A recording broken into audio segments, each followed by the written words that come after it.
आता बातमी पुण्यातून। पुण्यातील हडपसरमध्ये जिवंत बॉम्ब सापडल्याच्या प्रकरणी आतापर्यंत 13 जणांची पोलिसांकडून चौकशी करण्यात आली आहे। पुण्यात घातपाताचा कट होता असं मुख्यमंत्री देवेंद्र फडणवीस यांनीही स्पष्ट केलंय।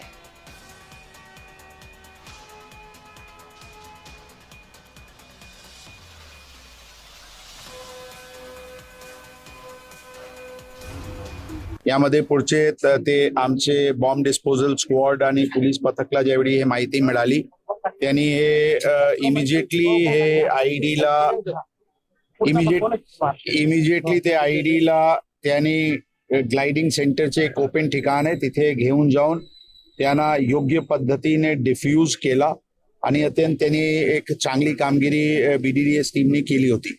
आता तपास युद्ध पातळीवर सुरू आहे। स्थानिक पोलीस, पुणे शहर पोलीसचे स्थानिक पोलीस, क्राईम ब्रांचची टीम्स आणि एटीएसची टीम हे तिन्ही मिळून पथक तपास करत आहे। लवकरात लवकर आपल्याला आणखी यामध्ये अपडेट देता येईल।